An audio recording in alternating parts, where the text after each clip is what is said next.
Bienvenue ce soir sur Contes et mythes nordiques.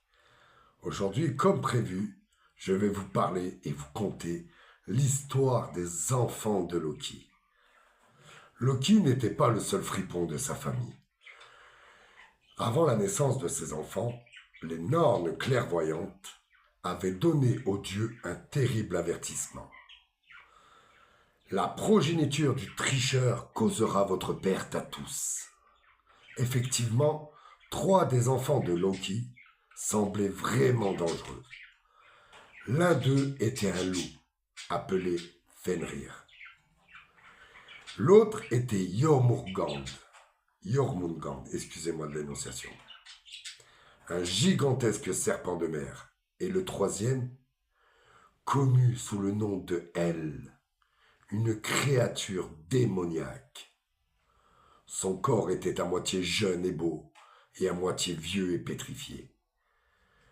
Tel un cadavre, Jormungand et Hel étaient si terrifiants qu'ils furent bannis immédiatement d'Asgard. « Bon débarras !» s'écria Odin à leur départ, dans une énorme gerbe d'éclaboussures. Jormungand plongea dans l'océan, qui entourait le Midgard, tandis que Hel tombait dans les profondeurs d'Helheim, le monde des morts, et en devenait la reine. Seul Fenrir fut autorisé à rester à Asgard. Au début, il n'était qu'un loup ordinaire. Aussi les dieux furent-ils certains de pouvoir le maîtriser. Mais bientôt, il se transformait en une gigantesque bête, baveuse aux dents et aux griffes aiguisées, comme des poignards. « Nous allons devoir l'enchaîner avant qu'il ne dévore quelqu'un, » déclara Odin. Il regarda autour de lui. Involontaire, les dieux demeurent silencieux. Loki commença. « Odin, il est ton fils. Peut-être que tu... » Loki lui coupa la parole avec un grand regard de reproche. « Comment peux-tu me demander d'enchaîner mon propre fils ? Je t'en prie, ne me force pas. » Odin leva les bras. « Oui, c'est juste, Loki. Quelqu'un d'autre ?» Mais aucun des dieux ne voulait s'approcher du loup. Finalement, Tyr, le dieu de la guerre, fit un pas en avant. « Je vais le faire, » dit-il. Le lendemain, chargé d'une lourde chaîne, il se faufila vers Fenrir. « Tu n'es qu'une bête galeuse et chétive, » railla-t-il. « Si je t'attache avec ça, jamais tu ne parviendras à te libérer. J'en suis sûr. » « Je pourrais le faire en dormant, » ricana Fenrir. Le loup laissa Tyr l'enchaîner. Oh, bâilla. Puis d'une simple contraction de ses puissants muscles, il fit éclater la chaîne. « Il faut que j'essaye avec une chaîne plus épaisse, » se dit Tyr. Après avoir fouillé de partout, le dieu de la guerre dénicha une chaîne 2 fois plus grosse que la première, faite de maillons de la taille d'une assiette. « Tu ne t'échapperas pas de celle-ci. »« Promis, Tyr. » Fenrir hérissa les poils de ses épaules, mais laissa Tyr l'enchaîner encore une fois. Tandis que le dieu de la guerre enroulait la chaîne autour du corps du loup, tous les dieux s'étaient rassemblés pour observer. Ils étaient certains que l'animal ne pourrait pas rompre une chaîne aussi épaisse. Quand Fenrir fut complètement enchaîné, Tyr recula et attendit. Avec difficulté, Fenrir se coucha et posa la tête sur ses pattes ligotées, l'air misérable. Les dieux soupirent de soulagement, jusqu'à ce que le loup remue le nez, batte de la queue et brise la chaîne. Comme si elle avait été en papier. Tyr devait donc tout recommencer. Cette fois, il envoya un message au Nidavellir, le sombre royaume des nains. « Il est temps de recourir à des spécialistes, dit-il à Odin.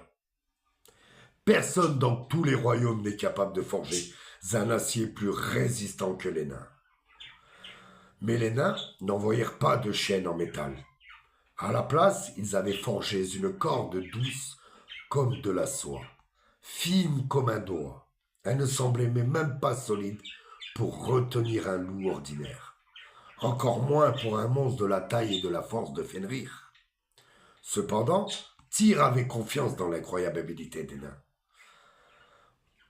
Viens ici, ordonna-t-il au loup. Et il ajouta, en comparaison des 2 dernières chaînes, cette corde n'est rien. Toutefois, si tu ne parviens pas à la briser, je te promets de te libérer. Fenrir s'approcha et renifla la corde avec suspicion. Ça sent les nains, gronda-t-il, mêlé à l'odeur de fer et de cavernes obscures et profondes. Fenrir flaira aussi le piège. Très bien, mais quand tu m'attacheras, l'un des dieux devra placer son bras dans ma gueule. Il retroussa les babines dans un rictus hargneux. Si je ne peux pas me libérer, que tu ne me détaches pas, quelqu'un perdra une main.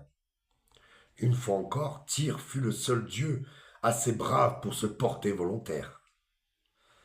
Il plaça sa main dans la gueule de Fenrir, en prenant soin de ne pas se couper sur les redoutables dents de la créature. Les autres dieux lirent les pattes du loup avec la corde soyeuse, espérant que les nains étaient aussi doués que Tyr le croyait. Lorsque le dernier nœud fut noué, le loup contracta ses muscles. Rien ne se produisit. Il commença à se débattre, mais la corde se resserra davantage. Lorsqu'il comprit que c'était peine perdue, il laissa échapper un grognement entre ses dents. « Libère-moi !» Mais Odin refusa. « Tu es bien trop dangereux pour te promener en liberté. » Furieux, Fenrir mordit un grand coup, tranchant net le poignet de Tyr. Le cri de douleur que poussa le dieu se perpétua à travers tout le royaume d'Asgard.